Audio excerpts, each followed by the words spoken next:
हरे कृष्ण। ओम श्री तुलसी नमः। प्रिय श्रोताओं, शास्त्रों में कहा गया है कि एकादशी व्रत का पारणा तब ही पूर्ण माना जाता है जब तुलसी माता की कथा सुनकर ही व्रत खुला जाए, क्योंकि जिस प्रकार से नंदी बाबा भक्तों की पुकार भगवान शिव तक पहुंचाते हैं, उसी तरह हरिवल्लभा तुलसी माता की प्रार्थना सीधे भगवान विष्णु तक पहुंचती है।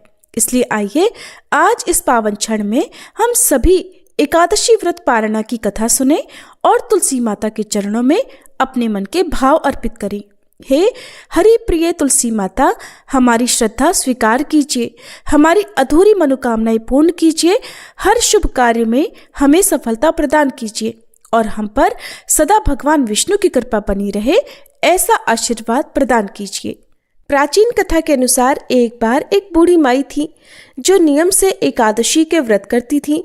प्रतिदिन तुलसी जी की सेवा करती, तुलसी जी को सींचा करती और कहती, हे तुलसी माता, सत की दाता, मैं आपका बिड़ला सींचती हूँ, मुझे बहू दो, पीताम्बर की धोती दो, मीठा मीठा घास दो, वैकुंठ में वास दो, चटक की चाल दो, पटक की मौत दो, चंदन का काठ दो, रानी सा राज दो, दाल भात का भोजन दो, ग्यारस की मौत दो और श्री कृष्ण का कंधा भी दो। बूढ़ी माई प्रतिदिन तुलसी माता से ये प्रार्थना करती। तब तुलसी माता ये सुन सुनकर सूखने लगी। एक दिन भगवान श्री कृष्ण ने उनसे पूछा, हे तुलसी, तुम क्यों सूख रही हो? तुलसी माता ने कहा, प्रभु, एक बूढ़ी माई रोज आती है और यही बात कह जाती है। मैं उसकी सारी बातें तो पूरी कर दूंगी, लेकिन श्री कृष्ण का कांधा कहाँ से लाऊंगी? तब भगवान बोले, जब वो मरेगी तो मैं अपने आप कंधा दे आऊंगा, तुम बूढ़ी माई से कह देना। कुछ समय के बाद वह बूढ़ी माई मर गई। सभी लोग आ गए। जब वे बूढ़ी माई को लेकर जाने लगे तो वो किसी से उठाए ना उठी। तब भगवान एक 12 बरस के बालक का रूप धारण करके आए। बालक ने उन ग्रामीणों से पूछा, ये भीड़ कैसी है? तब ग्रामीण कहने लगे कि एक बूढ़ी माई मर गई है। अपने पूरे जीवन तो इन्होंने खूब धर्म कर्म किए, लेकिन लगता है सब दिखावा थे, क्योंकि इनकी अर्थी तो इतनी भारी हो गई है कि किसी से उठाए नहीं उठ रही। तब बालक बने श्री कृष्ण ने कहा कि मैं इनके कान में एक बात कहूँगा तो ये बूढ़ी माई उठ जाएंगी। फिर बालक बने श्री कृष्ण बूढ़ी माई के कान में कहने लगे, बूढ़ी माई, मन की निकाल ले, पीताम्बर की धोती ले, मीठा मीठा घास ले, वैकुंठ का वास ले, चटक की चाल ले, पटक की मौत ले और ले श्री कृष्ण का कंधा भी ले। ये सुनकर बूढ़ी माई तो तुरंत हल्की हो गई और फिर भगवान ने उन्हें स्वयं कंधा दिया और इस प्रकार बूढ़ी माई को मुक्ति मिल गई। हे तुलसी माता, जैसे बूढ़ी माई को मुक्ति मिली वैसी सबको देना। एक बार की बात है, एक गांव में एक बूढ़ी माई अपने बेटे और बहू के साथ रहती थी। बूढ़ी माई का नाम था सुखिया और उनके परिवार में उनका एक पोता और पोती भी थे। सुखिया के परिवार में सभी लोग हंसी खुशी रह रहे थे और उनका समय बड़े आनंद से बीत रहा था, क्योंकि बुढ़िया माई बहुत ही नित्य कर्म वाली थी, बहुत धार्मिक थी और वो हमेशा एकादशी माता का व्रत भी रखा करती थी। हर दिन नियम से तुलसी माता की पूजा करती, तुलसी माता में जल अर्पित करती, दीपक जलाती, आरती करती और परिक्रमा किया करती थी। ऐसे ही बुढ़िया माई के दिन आराम से बीत रहे थे। उनकी जो सखियां थी वो भी उनके पास बैठकर कथा कहानी सुना करती थी और अपना ज्ञान बढ़ाया करती थी। फिर एक बार की बात है, बूढ़ी माई अपनी सखियों के साथ बैठी हुई थी।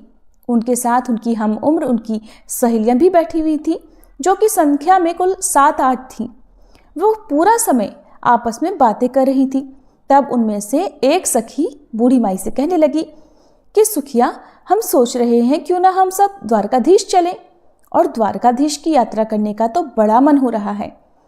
तो उनमें जितनी भी औरतें बैठी हुई थी, जो कि सुखिया यानी बूढ़ी माई की सखी थी, सब कहने लगी, अरे ये तो बड़ी अच्छी बात है, हमें अपने जीवन में द्वारकाधीश के दर्शन तो जरूर करने चाहिए। अब देर किस बात की, चलो हम सब द्वारकाधीश दर्शन करने की तैयारी करते हैं। अब उन सखियों ने उन बूढ़ी माई से भी पूछा कि बताओ बहन, क्या तुम भी चलोगी हमारे साथ द्वारकाधीश? उन सखियों में कुछ कम उम्र की भी थी, जो उन बूढ़ी माई को माई कहकर बुलाया करती थी। बुढ़िया माई का मन तो द्वारकाधीश की यात्रा करने का बहुत था, इसलिए बुढ़िया माई कहने लगी, सखियों मैं ऐसे तो नहीं बता सकती, पहले मैं अपने बेटे से पूछूंगी और फिर उसके बाद ही मैं आप लोगों को बता सकूंगी। अब बुढ़िया माई अपने घर आ गई। अब उनका जो बेटा था, जो कि नौकरी किया करता था, अब वो सुबह से शाम को नौकरी करने के बाद जब घर आता था, तो उस दिन जब वो घर वापस आया तो बुढ़िया माई के जो पोते पोतियाँ थीं वो उनके लिए खाना लेकर गए। तो बूढ़ी माई ने उस दिन खाना खाने से इनकार कर दिया। कहने लगी, मैं आज खाना नहीं खाऊंगी, आज मेरा मन नहीं है। उधर जब बूढ़ी माई का बेटा खाना खाने लगा तो उसने अपनी पत्नी से पूछा, क्या माँ जी ने खाना खा लिया? क्योंकि वो हर दिन अपनी पत्नी से जरूर पूछा करता था। तब उसकी पत्नी कहने लगी, देखो जी, आज तो माई ने खाना खाने से इनकार कर दिया और कह रही है कि आज मेरा मन नहीं है। ये सुनते ही बूढ़ी माई का बेटा अपनी माँ के पास गया और जाकर कहने लगा, माँ क्या बात है, आज तुमने भोजन क्यों नहीं किया? तब बूढ़ी माई कहने लगी, बेटा आज मेरा बिल्कुल मन नहीं है।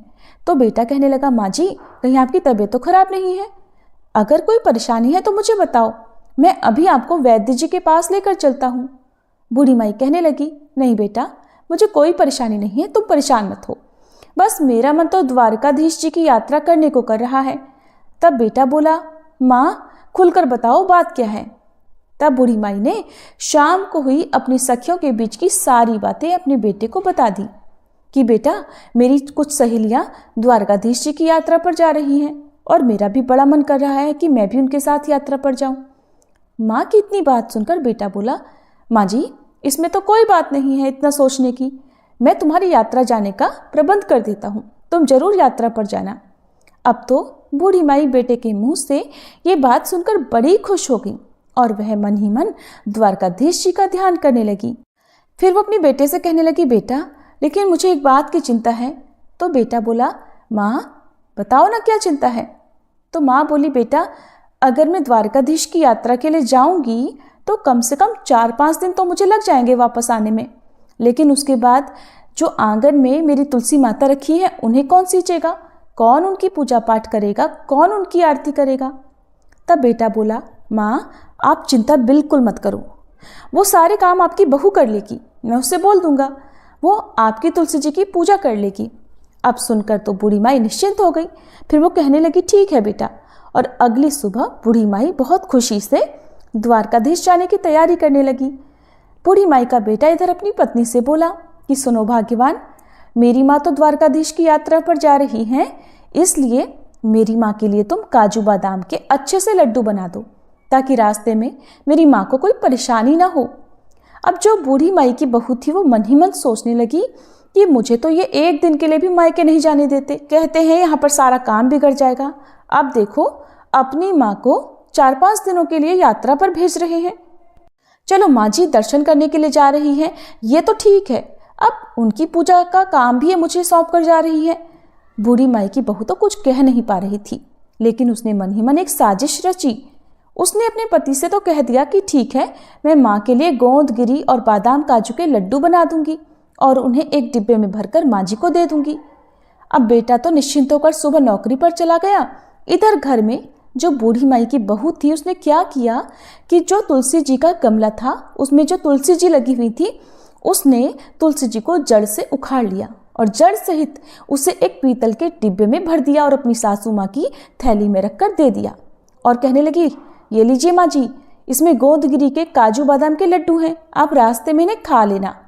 और फिर बूढ़ी माई अपने बेटा बहू को आशीर्वाद देती हुई अपनी तीर्थ यात्रा के लिए चलते समय अपनी बहू से कहने लगी, बेटी घर में मेरे पीछे तुलसी जी का ध्यान रखना।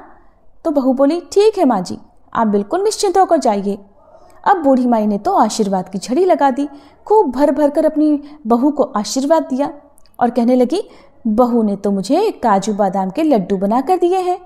दूध नहाओ पूतो फलो, लाखों में बैठो करोड़ों में उठो, दिन दूनी रात चौगुनी तरक्की करो। उनके मुंह से तो अपनी बहू के लिए आशीष फूट रहे थे और सौभाग्यवती रहो, मेरे बेटे का काम अच्छा चले। इस तरह के न जाने कितने कितने आशीर्वाद देती हुई बूढ़ी माई बहुत खुशी खुशी अपनी सखियों के साथ जा मिली। अब सारी सखियां और बूढ़ी माई द्वारकाधीश जी की पैदल यात्रा कर रही थी। यात्रा करते करते जब वह थक गईं तो उन्होंने एक जगह देखा जहां पर वह विश्राम कर सकते थे। तो सब लोगों ने अपना खाना पीने का जो सामान था निकाला और सारी सखियां मिलकर बैठकर खाने लगी और विश्राम करने लगी। तब बूढ़ी माई ने भी अपना डिब्बा खोलकर देखा तो उसमें तो घी से बने काजू बादाम के लड्डू भरे हुए थे। अब बूढ़ी माई ने आधा लड्डू खुद खाया और आधा लड्डू सभी सखियों में भी बांट दिया और भगवान को भी भोग मन ही मन लगा दिया। अब सारी सखियां कहने लगी, अरे सुखिया, देखो तो तुम्हारी बहू तुम्हारा कितना ध्यान रखती है। तुम्हारी बहू ने तो तुम्हारे लिए घी के लड्डू बनाकर दिए हैं। तुम्हारी बहू तो बड़ी अच्छी है, देखो तुम्हारा कितना ख्याल रखती है। बूढ़ी माई भी मन ही मन अपनी बहू की तारीफें कर रही थी, साथ ही साथ तुलसी माता को भी याद कर रही थी। चलते चलते वह सारी सखियां अब द्वारकाधीश पहुंच गई। जब वे वहां पर पहुंची तो उस समय शाम हो रही थी। शाम का समय था तो वहां पर दर्शन करने के लिए बहुत लंबी भीड़ भी लगी हुई थी। इतनी लंबी लाइन देखकर द्वारकाधीश जी के दर्शन करने के लिए तो अब बूढ़ी माई मन ही मन सोचने लगी और आंखें बंद करके ध्यान करने लगी कि प्रभु जी, इतनी लंबी भीड़ है, अगर आज मुझे आपके दर्शन नहीं हुए और कपाट बंद हो गए तब तो मेरा यहाँ आना ही बेकार हो जाएगा। बूढ़ी माई मन ही मन द्वारकाधीश जी से प्रार्थना कर रही थी कि प्रभु, एक बार जीवन में मुझे दर्शन करने के लिए दे दो। मैं तो बहुत दूर से आपके दर्शन के लिए पैदल चल कर आई हूँ। हे प्रभु, मैं तो आपके दर्शनों की प्यासी हूँ। मन ही मन ध्यान करने के बाद बूढ़ी माई ने आंखें खोली तो क्या देखा कि एकदम से चमत्कार हो गया। वो जो लंबी सी लाइन लगी हुई थी उस लाइन में वो सबसे आगे खड़ी थी और सामने खड़े थे द्वारकाधीश जी। ये देखकर बूढ़ी माई की तो हैरानी का ठिकाना नहीं रहा। कहाँ तो वह भीड़ की लाइन में सबसे पीछे थी और कहाँ ये चमत्कार हुआ कि वो लाइन में सबसे आगे आ गई और पंडित जी सबका प्रसाद चढ़ा रहे थे। तब बूढ़ी माई ने अपना डिब्बा खोलकर देखा तो उसमें एक लड्डू और एक तुलसी जी की पत्ती भी रखी हुई थी। अब बूढ़ी माई ने वही लड्डू और तुलसी जी की पत्ती द्वारकाधीश जी को चढ़ाने के लिए यानी भोग लगाने के लिए पुजारी जी को थमा दी। फिर मन ही मन बूढ़ी माई सोचने लगी, हे प्रभु, यहाँ तो एक से एक अमीर सेठ आए हुए हैं, महंगे से महंगे भोग आपके लिए लेकर आए हुए हैं और मेरा लगाया हुआ भोग तो एकदम साधारण सा है। भला द्वारकाधीश मेरे लगाए हुए भोग को कहाँ स्वीकार करेंगे? पता नहीं मेरे लगाए गए भोग का नंबर आएगा भी या नहीं। मन ही मन वह द्वारकाधीश जी को याद कर रही थी कि हे प्रभु, मेरे भी लड्डू का भोग लगाओ ना और मुझे निहाल करो। ऐसी प्रार्थना करने के बाद बूढ़ी माई ने आंखें खोली तो उनकी आंखें आश्चर्य से फैल गई।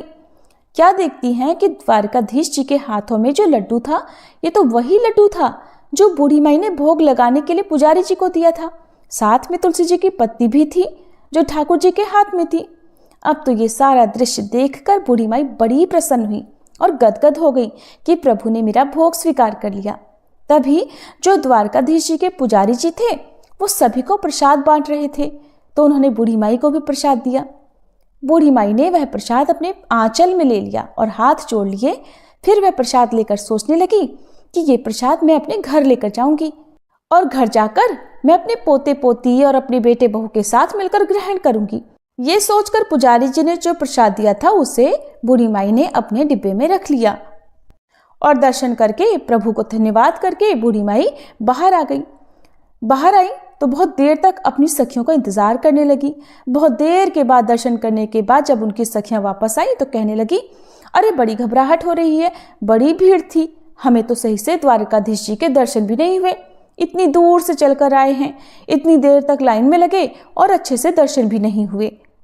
इतनी धक्का मुक्की है लेकिन हमें दर्शन ठीक से नहीं हुए। तो कोई कहने लगी, अरे मुझे तो थोड़े थोड़े से दर्शन हुए थे, बहुत भीड़ है। अब सारी सखियां अपने आपस में मिलकर परेशानियां गिना रही थी लेकिन बूढ़ी माई मन ही मन मुस्कुरा रही थी। कहने लगी, मुझे तो द्वारकाधीश जी के बहुत अच्छे से दर्शन हुए हैं और मेरा तो भगवान ने भोग भी ग्रहण किया। इस तरह से सारी सखियां अपने द्वारकाधीश जी की यात्रा करके वापस अपने गांव के लिए चल पड़ी। बूढ़ी माई ने घर पहुंचकर अपने बेटे बहू को आवाज लगाई। बेटा अंदर से आया और माँ के पैर छुए। बेटे को माँ ने बहुत से आशीर्वादों की झड़ी लगा दी कि जुग जुग जियो मेरे लाल, मेरी यात्रा तो बड़ी सफल रही। फिर कहने लगी, अरे बेटा, बहू कहाँ है? बहू नहीं आई, बहू दिखाई नहीं दे रही है। क्योंकि बेटा हाथ में पानी का गिलास लेकर खड़ा था कि माँ जी ये लो पानी पियो और आराम से बैठ जाओ। पानी का गिलास जब बेटा लेकर खड़ा था तो बूढ़ी माई फिर से पूछने लगी, बताना बेटा, बहू कहाँ गई है? तब बेटा बोला, माँ मैंने तो उसे घर से निकाल दिया। माँ कहने लगी, बेटा ये क्या किया तूने, ये तो बड़ा अनर्थ कर दिया। मेरे जाने के बाद तूने ऐसा क्यों किया? मैं जो 4-5 दिन की यात्रा के लिए गई तो तूने पीछे से बहू को ही घर से निकाल दिया। अरे ऐसा क्या हुआ जो तूने मेरी बहू को निकाल दिया? मेरी बहू तो बड़ी गुनी है। तब बेटा बताने लगा, माँ जी ये जो आपकी बहू है ना, इसने तो आपके साथ बड़ा भारी छल किया है।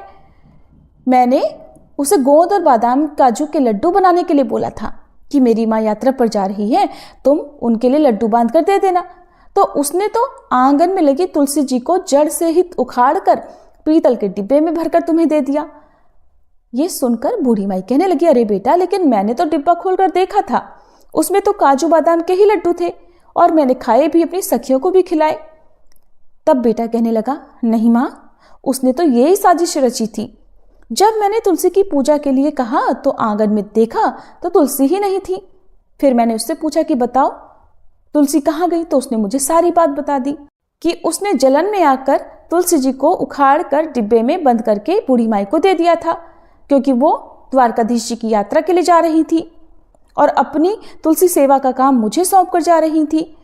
ये बात सुनकर माँ जी बोली कि बहू ने ऐसा किया है, चलो उसकी गलती है, लेकिन उसी के कारण तो बेटा मुझे द्वारकाधीश जी के दर्शन हुए।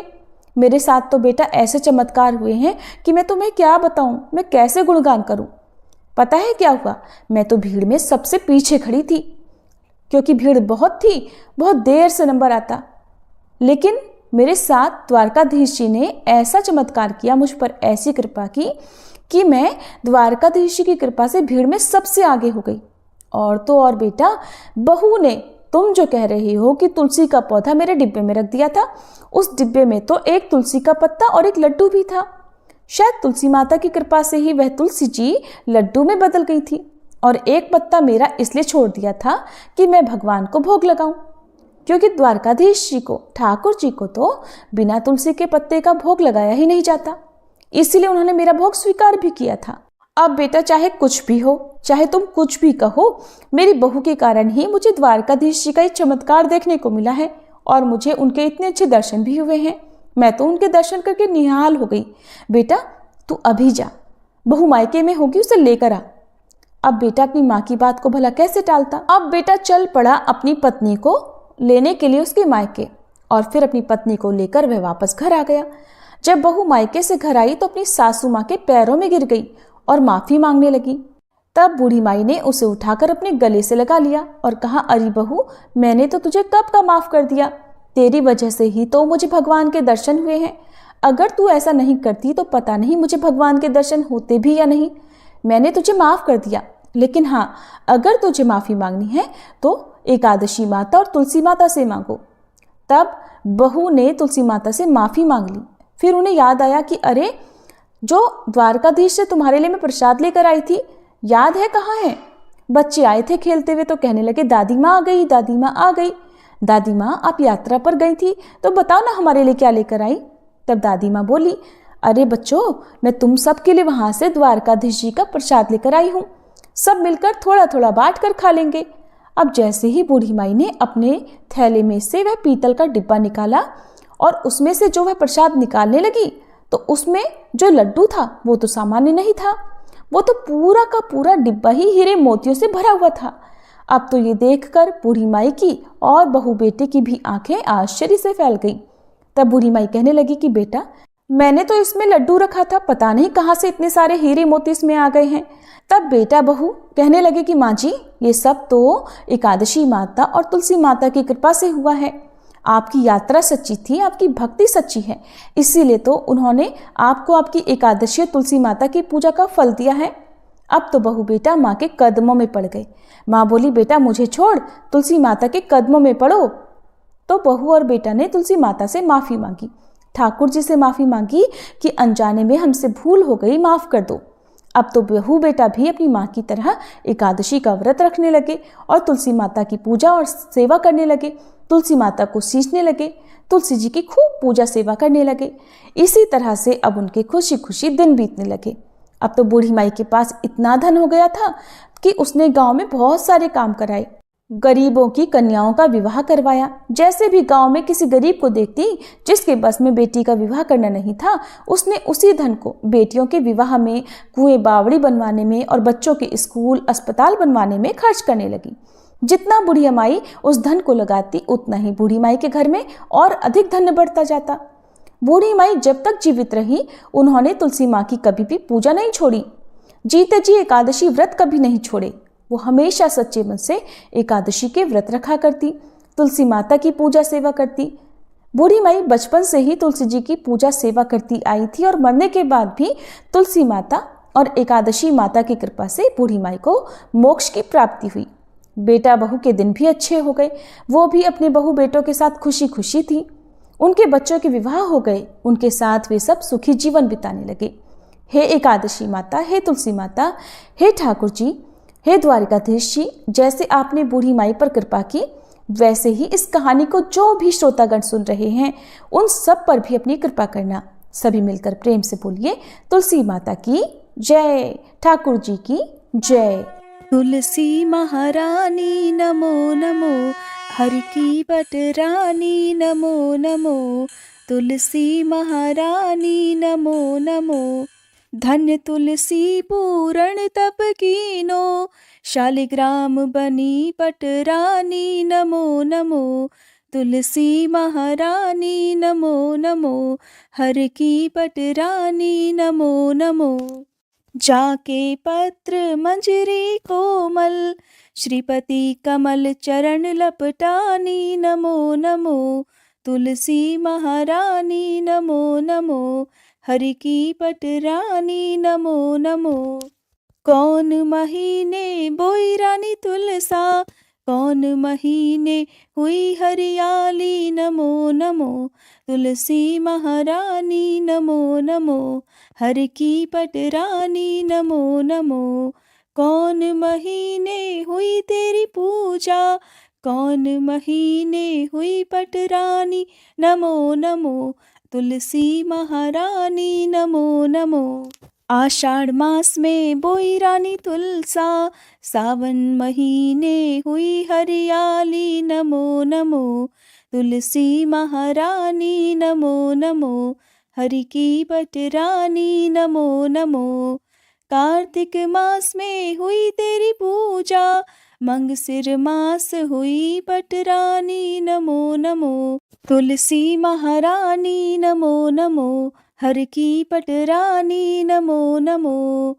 धूप दीप नैवेद्य आरती, पुष्पन की वर्षा बरसानी नमो नमो, तुलसी महारानी नमो नमो, हर की पटरानी नमो नमो। 56 भोग 36 व्यंजन, बिन तुलसी हरि एक न मानी नमो नमो, तुलसी महारानी नमो नमो, हरि की पटरानी नमो नमो। जो तुलसी को सवेरे गाए, श्री कृष्ण के दर्शन पाए नमो नमो, तुलसी महारानी नमो नमो, हर की पटरानी नमो नमो। जो तुलसी को दोपहर गाए, खीर खांड का भोग लगाए नमो नमो, तुलसी महारानी नमो नमो, हर की पटरानी नमो नमो। जो तुलसी को सांझ को गाए, श्री कृष्ण की आरती उतारे नमो नमो, तुलसी महारानी नमो नमो, हर की पटरानी नमो नमो। जो तुलसी को रात को गाए, श्री कृष्ण के चरण दबाए नमो नमो, तुलसी महारानी नमो नमो, हर की पटरानी नमो नमो। सब सखी मैया तेरो यश गावे, भक्ति दान दी जय महारानी नमो नमो, तुलसी महारानी नमो नमो, हर की पटरानी नमो नमो, तुलसी महारानी नमो नमो, हर की पटरानी नमो नमो।